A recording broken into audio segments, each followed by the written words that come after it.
How are you? It's good to see you.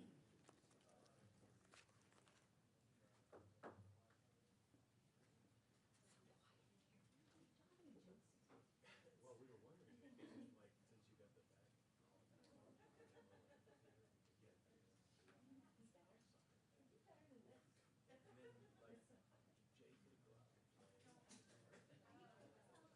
And then, like, Jay could go out and play.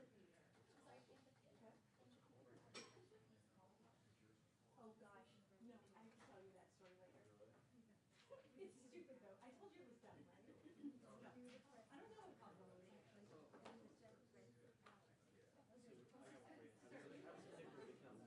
Yeah.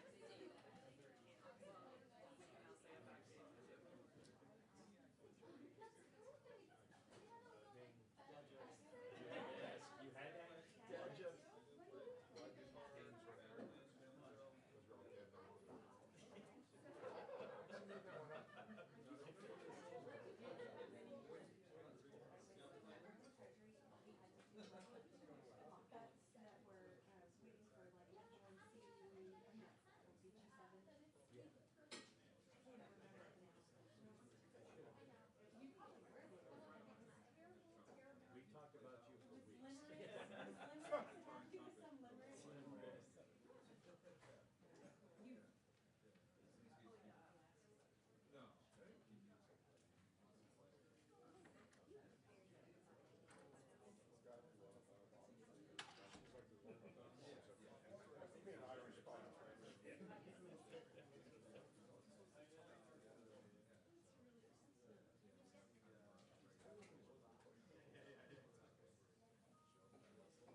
you gotta go that far. Yeah. Oh, yeah. Yeah, no, it was, it just, they were saying 314. Oh, yeah, yeah.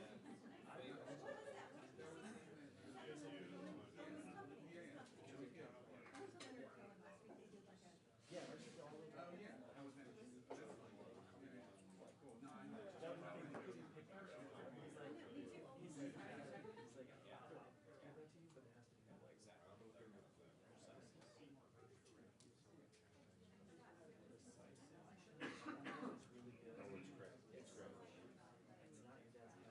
Sorry, my bad. Don't worry about it. It's okay. Yes.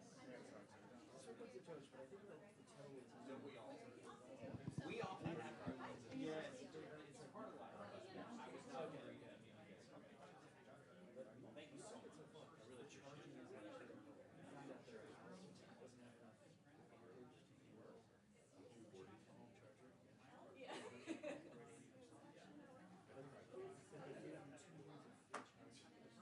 Also, you can see just yeah. So there's new station and all this work. Yep, yep. All right, everybody, 2-minute warning.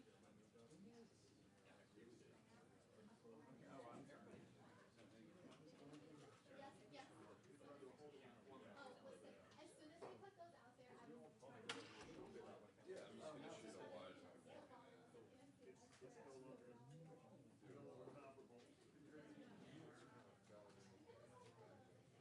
we put those out there, I will turn them.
Good afternoon.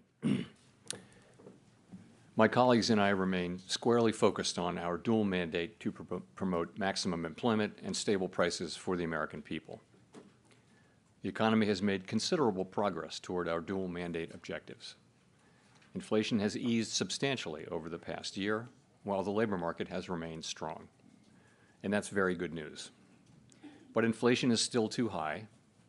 Further progress in bringing it down is not assured, and the path forward is uncertain.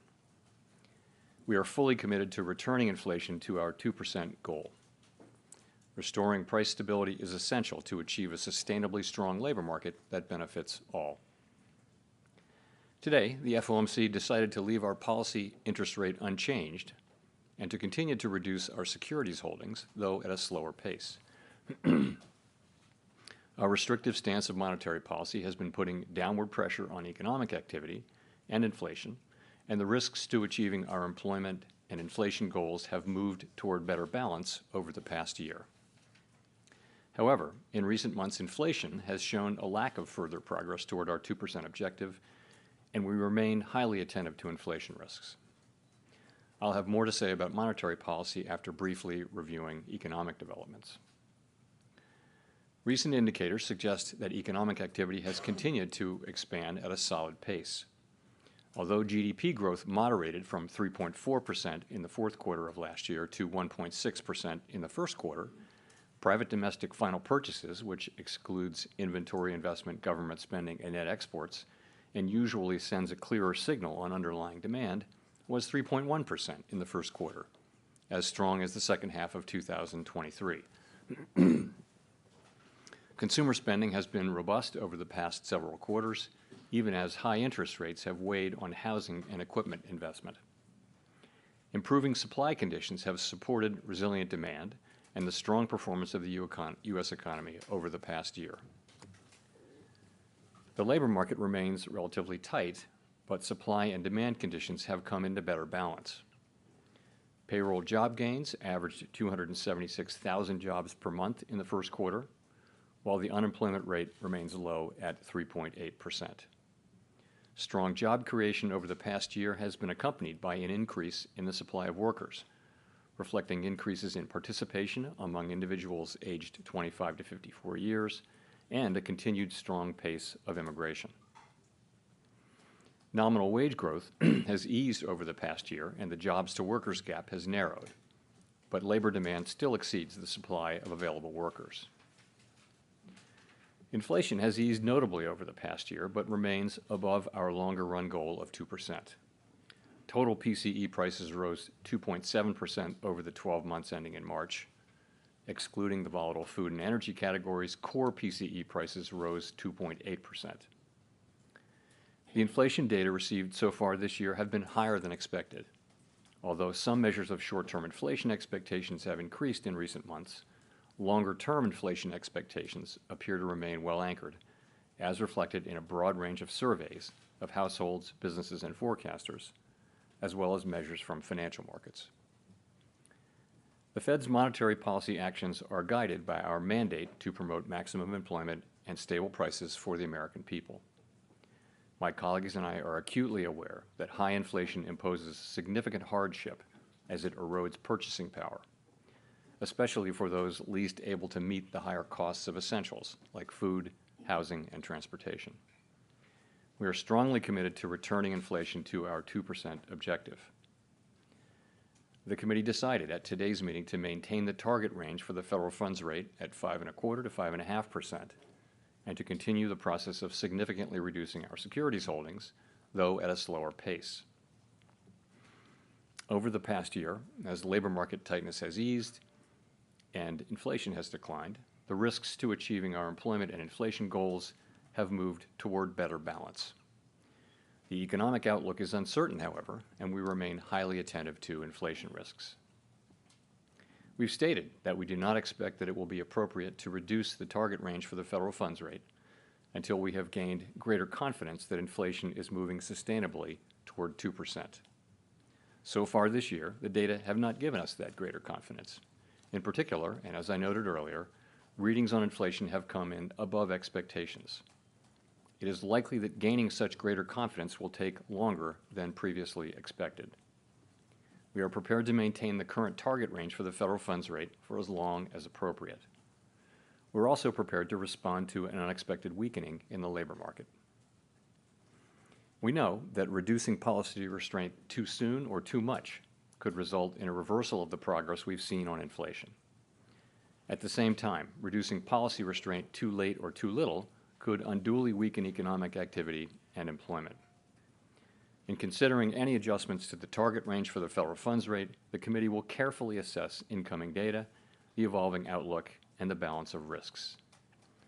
policy is well positioned to deal with the risks and uncertainties that we face in pursuing both sides of our dual mandate. We will continue to make decisions meeting by meeting. Turning to our balance sheet, the committee decided at today's meeting to slow the pace of decline in our securities holdings, consistent with the plans we released previously. Specifically, the cap on Treasury redemptions will be lowered from the current $60 billion per month to $25 billion per month as of June 1. Consistent with the committee's intention to hold primarily Treasury securities in the longer run, we're leaving the cap on agency securities unchanged per month, and we will reinvest any proceeds in excess of this cap in Treasury securities. With principal payments on agency securities currently running at about $15 billion per month, total portfolio runoff will amount to roughly $40 billion per month. The decision to slow the pace of runoff does not mean that our balance sheet will ultimately shrink by less than it would otherwise, but rather allows us to approach its ultimate level more gradually. In particular, slowing the pace of runoff will help ensure a smooth transition, reducing the possibility that money markets experience stress and thereby facilitating the ongoing decline in our securities holdings that are consistent with reaching the appropriate level of ample reserves. We remain committed to bringing inflation back down to our 2% goal and to keeping longer-term inflation expectations well anchored. Restoring price stability is essential to set the stage for achieving maximum employment and stable prices over the longer run. To conclude, we understand that our actions affect communities, families, and businesses across the country. Everything we do is in service to our public mission. We at the Fed will do everything we can to achieve our maximum employment and price stability goals.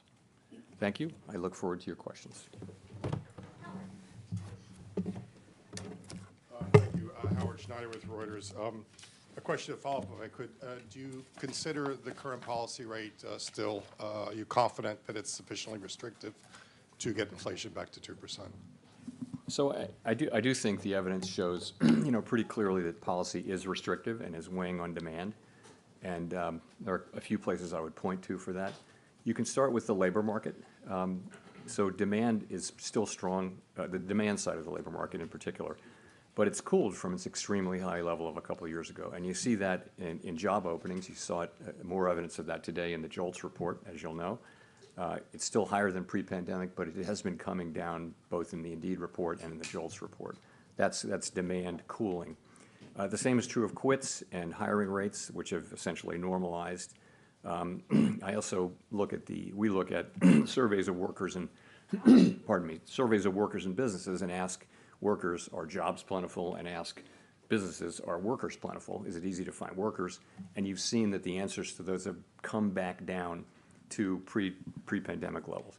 You also see in interest-sensitive spending like housing and investment, you also see that higher interest rates are weighing on those activities. So I do think it's clear that, that policy is restrictive. Sufficiently restrictive, I guess. So I would say that we believe it is restrictive, and we believe over time it will be sufficiently restrictive. That will be a question that, that the data will have to answer. So as a follow-up, if inflation Pardon me. continues running roughly sideways as it has been, the job market stays reasonably strong, unemployment low, and expectations are anchored and maintained, would you disrupt that for Expectations are not anchored? Or anchored. Or anchored. Stable, roughly. Would you disrupt that for the last half point on PCE? I don't want to get into complicated hypotheticals, but I would say that, we're committed to retaining our current restrictive stance of policy for as long as is appropriate, and we'll do that. Gina.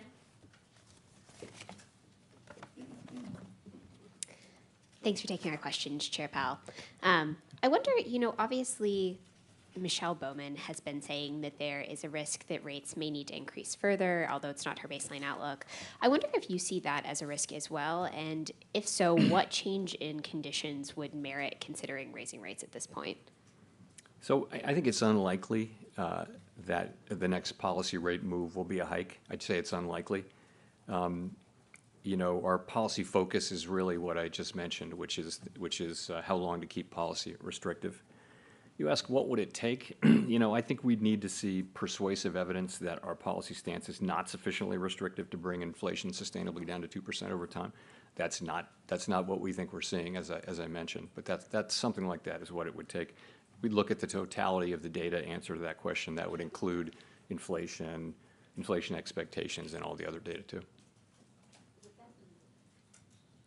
Would that be like a reacceleration in inflation? Well, I think, again, the test, what I'm saying is if we were to come to that conclusion that policy weren't tight enough to achieve that, so it would be the totality of all the things we'd be looking at. It could be expectations, it could be a combination of things, but if we reach that conclusion and we don't see evidence supporting that conclusion, that's what it would take, I think, for us to take that step. Chris. Thank you, Chris Rugaber at Associated Press. You didn't mention the idea that rates are at a peak for the cycle, and didn't mention the idea that it might be appropriate to cut rates later this year, as you have at previous press conferences. So has the Fed sort of dropped its easing bias? Where are you standing on that? So on, let me address cuts. So obviously, our decisions that we make on our policy rate are going to depend on the incoming data, how the outlook is evolving, and the balance of risks, as always. And we'll look at the totality of the data. So I think, and we think, that policy is well positioned to address different paths that the economy might take. And we've said that we don't think it would be appropriate to dial back our restrictive policy stance until we've gained greater confidence that inflation is moving down sustainably toward 2%. So, for example, let me take a path. If we did have a path where inflation proves more persistent than expected and where the labor market remains strong, but inflation is moving sideways and we're not gaining greater confidence, well, that would be a case in which it could be appropriate to hold off on rate cuts.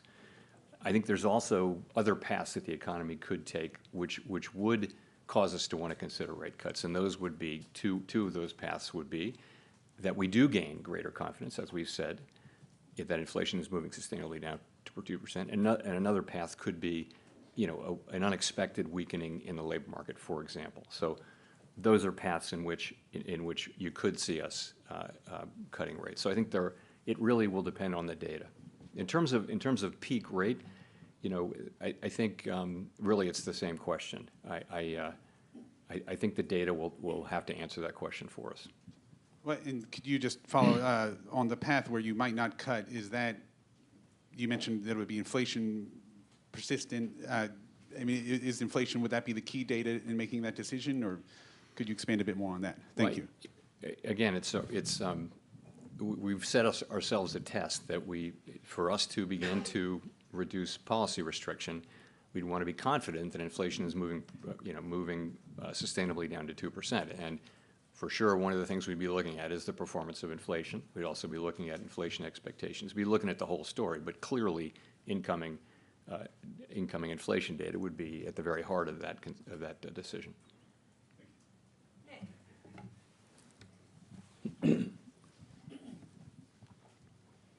Nick Timrose of the Wall Street Journal. Chair Powell, to what extent has the easing in financial conditions since November contributed to the reacceleration in growth? And do you now expect a period of sustained, tighter financial conditions will be needed to resume the sort of disinflation the economy saw last year? So I think it's hard to know that. I think we'll be able to look back, from down the road and look back and understand it better. If you look at, let's look at growth. Really, what we've seen so far this year in the first quarter is growth coming in about consistent with where it was last year. I know GDP came in lower, but you don't see an acceleration in growth. I mean, the thought would be that financial conditions loosened in December, and that caused an uptick in activity, and that caused inflation. Presumably that's or tightening in the labor market. You don't really see that happening. What you see is economic activity at a level that's roughly the same as last year. So, what's causing this inflation, we'll have a better sense of that over time. I don't know that there's an obvious connection there, though, with the easing of financial conditions.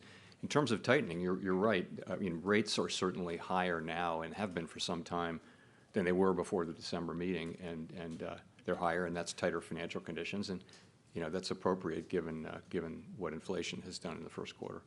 You've said in the past that stronger growth wouldn't necessarily preclude rate cuts. I wonder, would continued strength in the labor market change your view about the appropriate stance of policy if it was accompanied by signs that wage growth was reaccelerating? So I just want to be careful that we don't target wage growth or the labor market. And remember what we saw last year: very strong growth, a really tight labor market, and a historically fast decline in inflation. So and that's because we know there are two forces at work here. There's the unwinding of the pandemic-related supply side distortions and demand side distortions, and there's also monetary policy, restrictive monetary policy. So I wouldn't rule out that something like that can continue. I wouldn't give up at this point on further things happening on the supply side, either because we do see that companies still report that there are supply side issues that they're facing, and also even when the supply side issues are solved, it should take some time for that to affect economic activity and ultimately inflation. So there are still those things. So I don't like to say that either either growth or a strong labor market in and of itself would automatically create problems on inflation, because of course it didn't do that last year. You ask about wages. We also don't target wages. We target price inflation. It is one of the inputs. The point with wages is, of course, we like everyone else like to see high wages, but we also want to see them not eaten up by high inflation. And that's really what we're trying to do, is to cool the economy and work with what's happening on the supply side to bring the economy back to 2% inflation. And part of that will probably be having wage increases move down incrementally toward levels that are more sustainable. Rachel. Hi, Chair Powell, Rachel Siegel from the Washington Post. Thanks for taking our questions. You talked about needing time to gain more confidence that inflation is sustainably moving back down to 2%. It's May now. Do you have time this year to cut 3 times, just given the calendar? Yeah, I'm not really thinking of it that way. What we've said is that we need to be more confident, and we've said, my colleagues and I today said, that we didn't see progress in the first quarter, and I've said that it appears then that it's going to take longer for us to reach that point of confidence. So I don't know how long it'll take. I can just say that when we get that confidence, then rate cuts will be in scope, and I don't know exactly when that will be. And with hindsight, are there any signs that you can look back on now, looking at the reports from January or February or March, that suggested something more worrying than just expected bumpiness?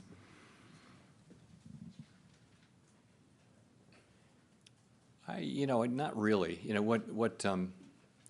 So I thought it was appropriate to reserve judgment until we had the full quarter's data, until we saw the March data. And so take a step back. What do we now see in the first quarter? We see strong economic activity. We see a strong labor market, and we see inflation. We see 3 inflation readings.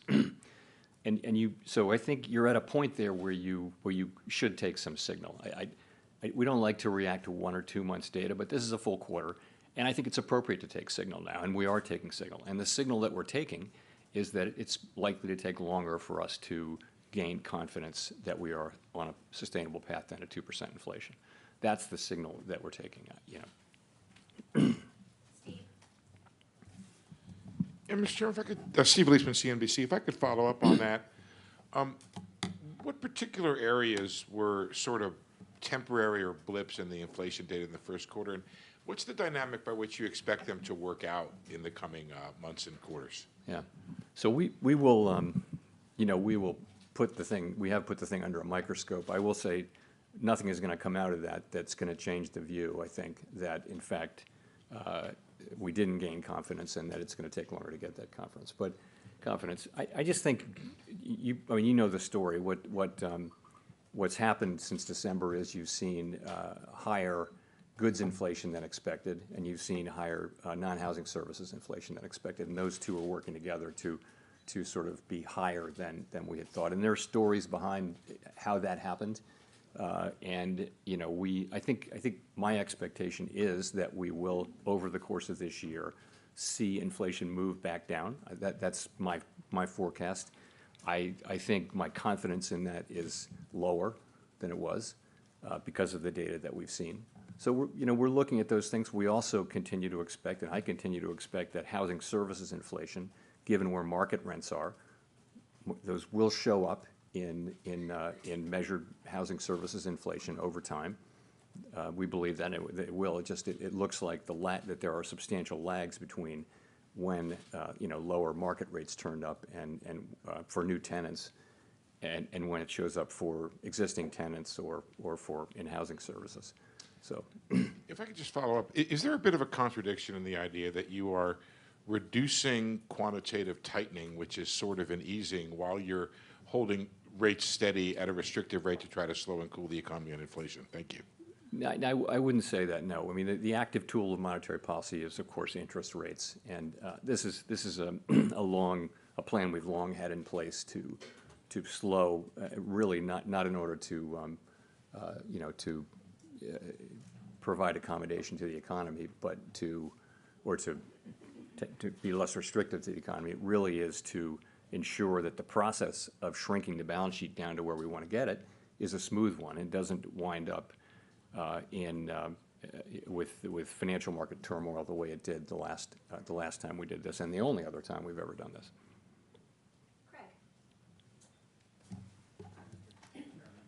Torres from Bloomberg. Two questions. First, simple one.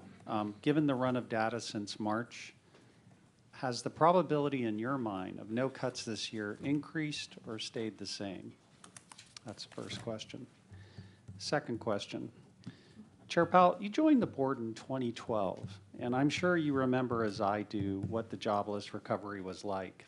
Lawyers, accountants, all kinds of highly qualified people who couldn't get jobs.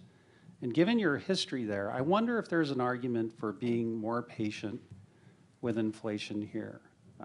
We have strong productivity growth. That's helping wages go up. We have good employment. And so it seems to me there's a lot of hysteria about inflation. I agree, it's, nobody likes it, but is there an argument for being patient and working with the economic cycle to get it down over time? Thank you. So on your first question, I don't have a probability estimate for you, but all I can say is that,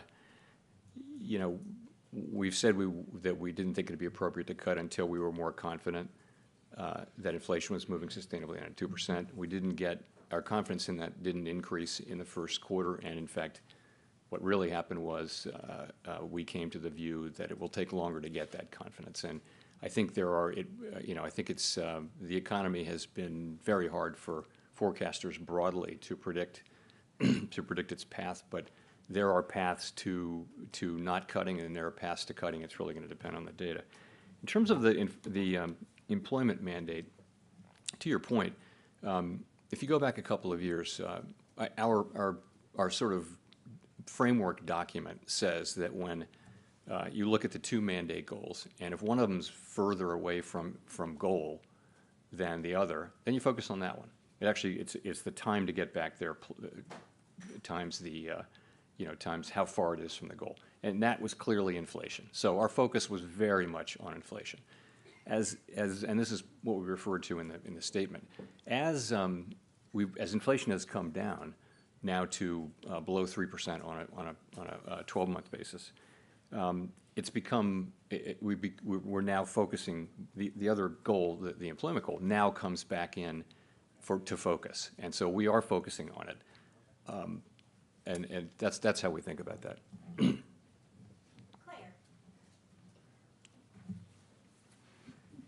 Claire Jones, Financial Times. Thanks a lot for the opportunity to ask the questions. Just to go back to the answer before the previous one, it seemed to suggest that you think the likeliest path of inflation is one that's going to allow you to have a situation where rates are lower at the end of the year than they are right now. It would be good if you could just confirm whether or not that's a correct reading. And the Q1 GDP print has led to some to start mentioning the term stagflation with respect to the US economy. Do you or anyone else on the FOMC think this is now a risk? Thank you. Yeah, I'm not dealing really in likelihoods. I think there are paths that the economy can take that would involve cuts, and there are paths that wouldn't. And I don't have great confidence in which of those paths. I would say my personal forecast is that we will begin to see further progress on inflation this year. I don't know that it will be sufficient. I don't know that it won't. I think we're going to have to let the data lead us on that. In terms of your second question was stagflation. I guess I would say I was around for stagflation, and it was 10% unemployment. It was high single digits inflation. Right now we have and very slow growth. So right now we have 3% growth, which is pretty solid growth, I would say, by any measure, and we have inflation running under 3%. So I don't really understand where that's coming from. And in addition, I would say most forecasters, including our forecasting, was that last year's level of growth was very high, 3.4% in, I guess, the fourth quarter, and probably not going to be sustained and would come down. But that would be our forecast. That wouldn't be stagflation. That would still be to a very healthy level of growth. And of course, with inflation, we will return inflation to 2%, and that won't be. So I don't see the stag or the inflation, actually.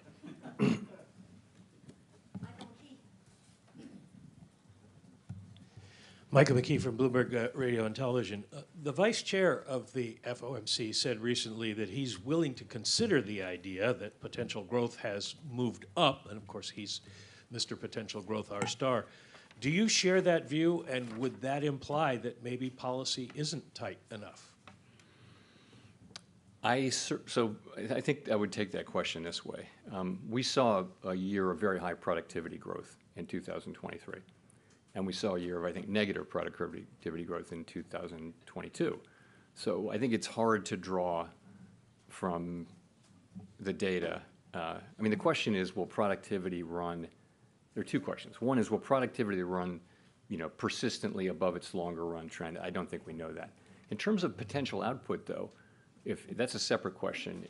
We've had what amounts to a significant increase in the potential output of the economy that's not about productivity. It was about having more labor, frankly, both through, in 2023, both through participation and also through immigration. So we're very much like other forecasters and economists getting our arms around what that means for potential output this year and next year and last year for that matter too. So I think in that case, I think you really do have a significant increase in potential output, but you've also got you've got more supply, but those people also come in. They work. They have jobs. They spend. So you've also got demand. So it may be that you get more supply than you get demand at the beginning, but ultimately it should be neither inflationary nor disinflationary over a longer period. Well, you said earlier that at this point you're not really considering rate increases. If growth is higher, but you're not considering rate increases, does that imply that you're more worried about causing the economy to slow too much than you are about inflation taking off again? No, I think we believe our policy stance is in a good place and is appropriate to the current situation. We believe it's restrictive, and our evidence for that I went over earlier. You see it in the labor market, you see it in inflation-sensitive spending, where demand has clearly come down a lot over the past few years, and that's more from monetary policy, whereas the supply side things that are happening are more on the supply side. So that's how I would think about it. Thank you, Mr. Chairman. Edward Lawrence from Fox Business. So GDP growth is about 2%. Employment is about 4%. It feels a lot like a steady state, and we have 3% inflation. So if the data remains the same that you're seeing, and I know you said you don't see a rate hike, but it stands to reason that you would need a rate hike to get from 3 to 2% inflation. So was there any discussion about a rate hike in today's meeting? And are you satisfied with 3% inflation for the rest of the year? Well, of course, we're not satisfied with 3% inflation. 3% can't be in a sentence with satisfied. So we will return inflation to 2% over time, but over time. And we think our policy stance is appropriate to do that. So if we were to conclude that policy is not sufficiently restrictive to bring inflation sustainably down to 2%, then that would be what it would take for us to want to increase rates. We don't see that. We don't see evidence for that. So that's where we are. Was there a discussion about a rate hike at all? So the policy focus has really been on what to do about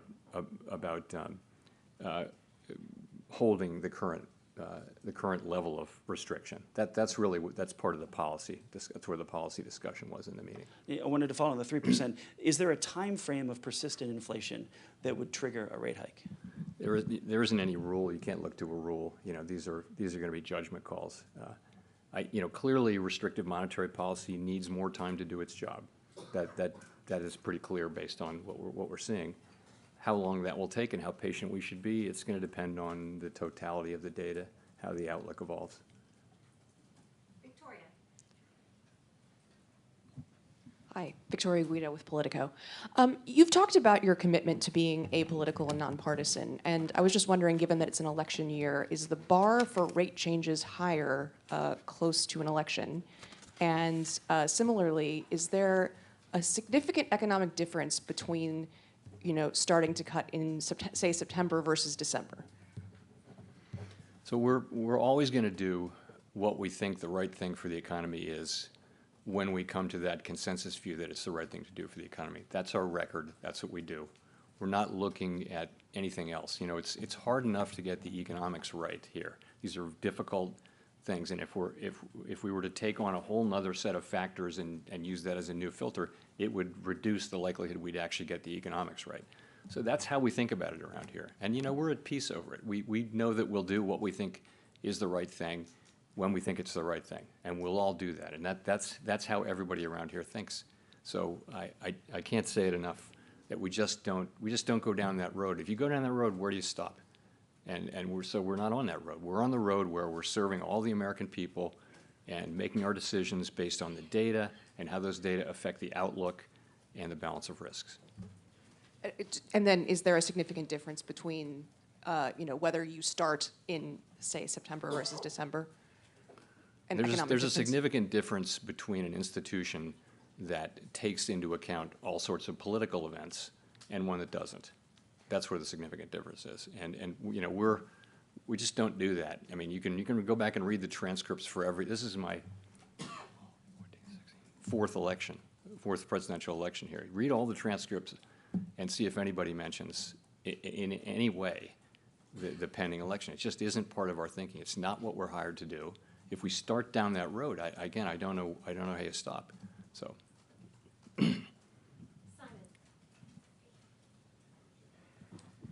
Thank you, Chair Powell. Question about the labor market. You've mentioned a few times that the labor market is normalizing. Certainly today's JOLTS data suggested that things are kind of getting back to pre-pandemic levels. One thing that hasn't normalized is wage growth, which is still quite a bit stronger than before the pandemic. I wonder if you can share your analysis of why that's happening. Is it a lagging indicator or something else going on? So I think if you go back to where wage increases peaked a couple, 3 years ago, essentially all wage measures have come down substantially to that. But they are not down to where they were before the pandemic. They're still roughly a percentage point higher. And we've seen pretty consistent progress, but not uniformly. And you'll note the ECI reading from Tuesday was expected to have come down, and essentially it was flat year over year, I think, roughly. So, yeah, I mean, that part of it is bumpy. And again, we don't target wage increases, but in the longer run, if you have wage increases running higher than productivity would warrant, and then there will be inflationary pressures. Employers will raise prices over time if that's the case. So we've seen progress. It has been inconsistent, but we have seen a substantial decline overall. But we have ways to go on that. Scott. You were Nancy. Nancy, sorry.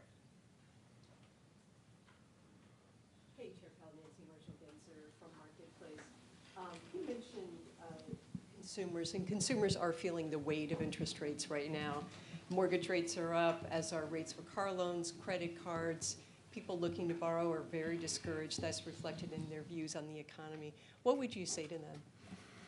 Well, the thing that hurts everybody, and particularly people in the lower income brackets, is inflation. If you're a person who's living paycheck to paycheck, and suddenly all the things you buy, the fundamentals of life go up in price, you are in trouble right away.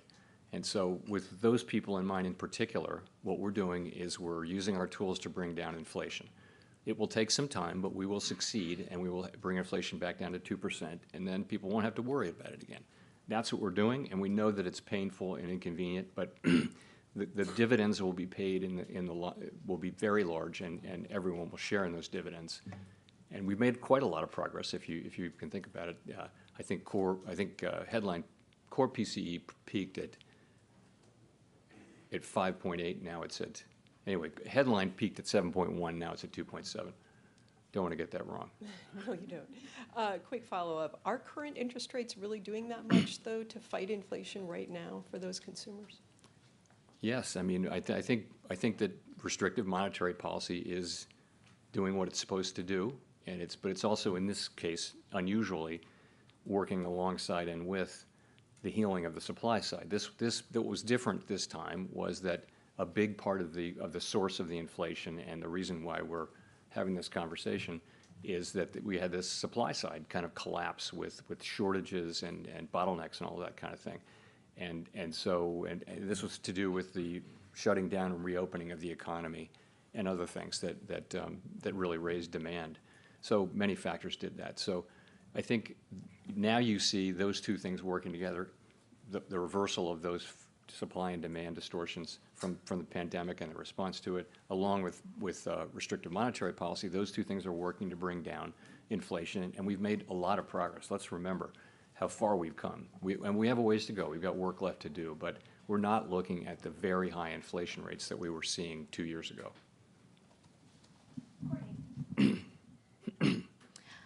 Courtney Brown from Axios. Thanks for taking our questions, Chair Powell. I wanted to follow up on something you mentioned earlier on housing inflation. There's kind of been this long-awaited disinflation in shelter that still hasn't arrived. So I guess two questions. How do you explain the substantial lags between some of the private sector data we're seeing and the government data? And how confident are you that rents will be helpful on the inflation front in the coming months? So essentially, there are a number of places in the economy where there are just lag structures built into the inflation process, and housing is one of them. So when you have when someone a new person goes to rent an apartment, that's called market rent, and you can see market rents are barely going up at all. The inflation in those has been very low. But it takes, before that, they were incredibly high. They sort of led the high part. So what happens is those market rents take years, actually, to get all the way into rents for tenants who are rolling over their leases.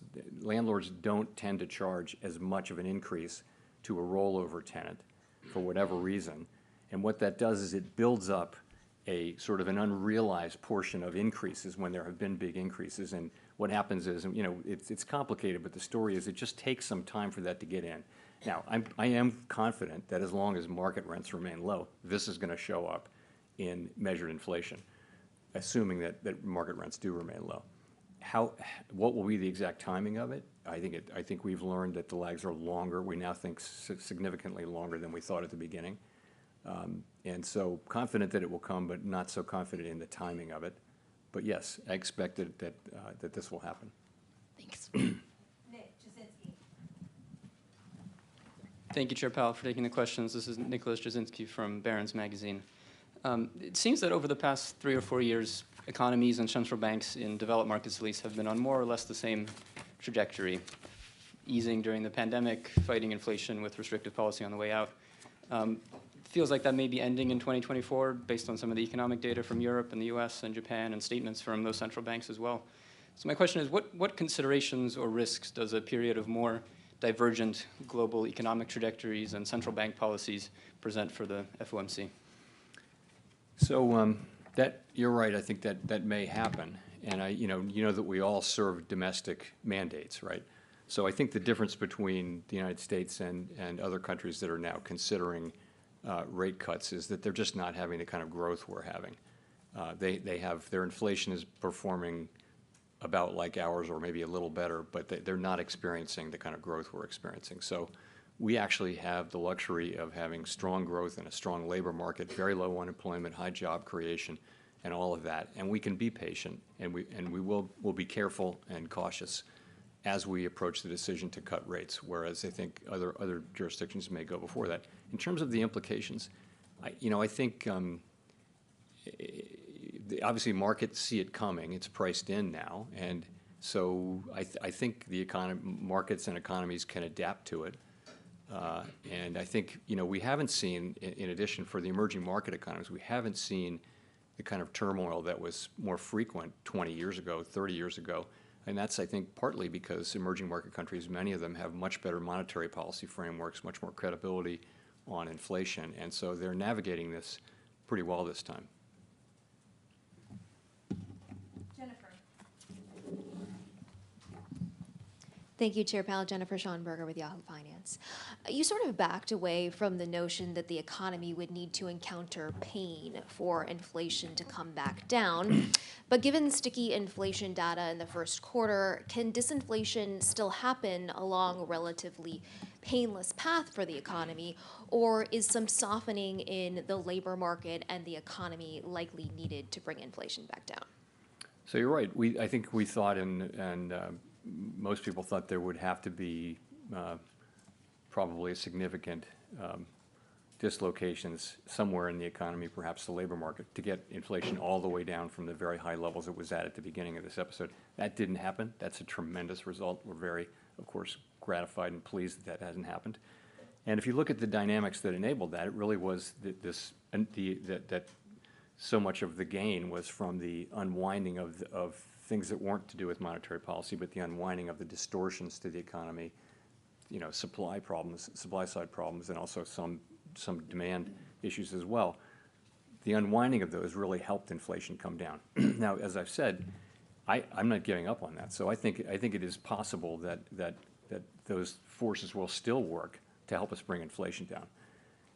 We can't be guaranteed that that's true, though. And so we're trying to use our tools in a way that keeps the labor market strong and the economy strong, but also helps bring inflation back down to 2% sustainably. We will bring inflation down to 2% sustainably. We hope we can do it without significant dislocations in the labor market or elsewhere. And speaking of dislocations in the labor market, in terms of cutting, you said if there were weakness in the job market, that could be a reason to cut rates. So if the unemployment rate were to tick above 4%, but inflation not back down to your 2% target, how would you look at that? Would the unemployment rate popping back above 4% catch your attention? I said an unexpected weakening is the way I characterize it. So, and I'm not going to try to define exactly what I mean by that, but it'd have to be meaningful and get our attention and lead us to think that the labor market was really significantly weakening for us to want to react to it. A couple of tenths in the unemployment rate would probably not do that, but it would be a broader thing that would suggest that it would be appropriate to consider cutting. And I think whether you decide to cut will depend on all the facts and circumstances, not just that one. Chair Powell, thanks for taking the question. Kyle Campbell with American Banker. You've said that broad and material changes are needed for the Basel III endgame proposal, and you've mentioned that a reproposal is something that's on the table. As you've had more time to sort of sit with the public commentary, process that, and understand the options available to you, do you have a better sense of whether a reproposal will be necessary? And do you have a timeline in mind for when some sort of movement will be made on that front, either a reproposal or a move to finalize? So let me start by saying that the Fed is committed to, completing this process and carrying out Basel III Endgame in a way that's faithful to Basel and also comparable to what the other large comparable jurisdictions are doing. We haven't made any decisions on policy or on process at all. Nothing, no decisions have been made. I'll say again, though, if we conclude that reproposal is appropriate, we won't hesitate to insist on that. And then do you need to resolve issues with the capital proposal in order to advance other parts of the regulatory agenda, or do you expect to continue to make progress on those other agenda items? You know, there's no mechanical rule in place there, but I would say that the Basel III process is by far the most important thing, and really is, I think, occupying us at this time in terms of what we're moving ahead with. Let's go to Mark for the last question. Thank you, Mark Hamrick with Bankrate. Mr. Chairman, what can you tell us about the approach that you take with your role in the sense of trying to achieve consensus, which you recently identified as a priority, while allowing for a range of views or even dissent? We don't see many dissenting votes in the official statements, even when more spirited discussions are noted in the minutes after the fact. How do you avoid groupthink and avoid a higher risk of a policy mistake? Thank you. So I think if you listen to, and you all do, listen to my 18 colleagues on the FOMC, you'll see that we do not lack for a diversity of voices and perspectives. We really don't. And it's one of the great aspects of the Federal Reserve System. We have 12 reserve banks around the country where they have their own economic staff, not the people who work here at the board. They're different people, and and so each reserve bank has its own culture around monetary policy and its own approach and that kind of thing. It guarantees you a diversity of perspectives. So I think that the perspectives are very diverse. But and in terms of dissents, you know, we have dissents, and you know, a thoughtful dissent is a good thing. You know, if someone really makes you think, that kind of thing. But all I can say from my standpoint is I listen carefully to people. I try to incorporate their thinking, or do everything I can to incorporate their thinking into what we're doing. And I think many people, if they feel that's happening, you know, that for most people, most of the time, that'll be enough. But I'm not. I mean, it's not, you know, frowned upon or illegal or against the rules or anything like that.